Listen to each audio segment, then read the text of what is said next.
Trauma creates need within us.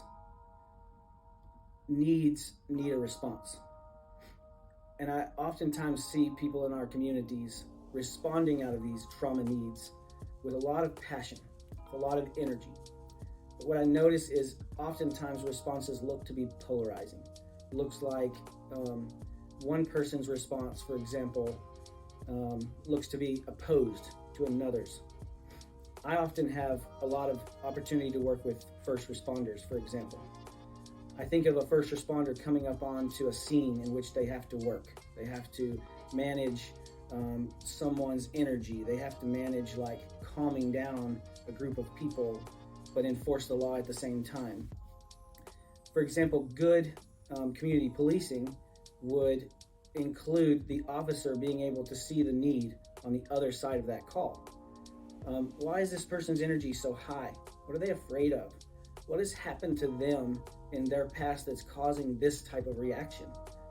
When a first responder can think that way, you really can get to the heart of the issue quicker and easier, smoother, and gain trust. At the same time, oftentimes, even in law enforcement, as I've worked with law enforcement, there's a feel of like opposing sides even with the community.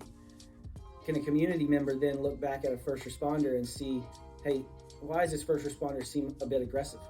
What other types of calls, what other types of safety is needed for this officer that causes this response? This is just one example of trauma being on both sides of an issue. At Gap Relief, we see this in all sorts of various contexts. When I have a client come in and we're going to work through traumas, this is what makes it easy for me to hold back maybe my values.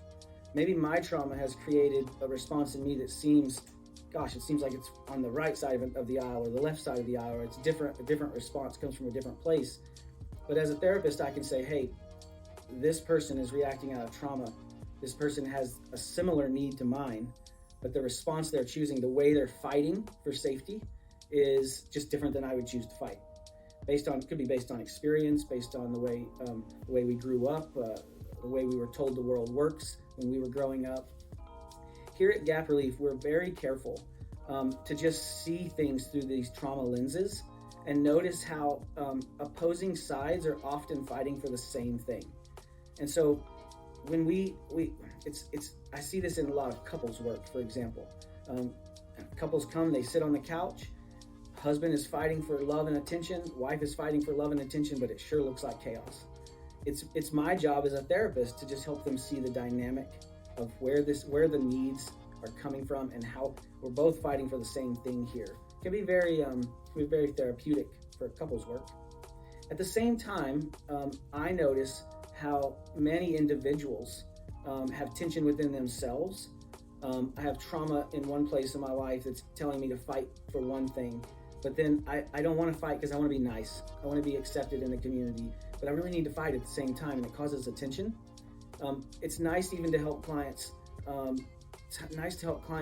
Resolve the tension within themselves when even the opposing ideas and the opposing responses are coming from within the same person. Again, it's one of the most liberating things, honestly, to be able to see situations. I think of a school teacher who it's traumatic to work with families who have their own trauma, while I'm working in a school district that has its own traumas. And the needs can so much feel like they fight against each other. But again, standing in the middle of that, there are these like hidden gaps that start to show up because of these trauma needs. So it's a privilege for us at Gap Relief to try to bridge these gaps, to try to, yes, hey, I love the way you're fighting here. I love where this fight comes from, but only really to see the commonalities in the traumas that we all face. Doing this type of work and seeing trauma through this lens really increases tenfold increases trust in communities. It increases trust within ourselves, and trust creates resilience.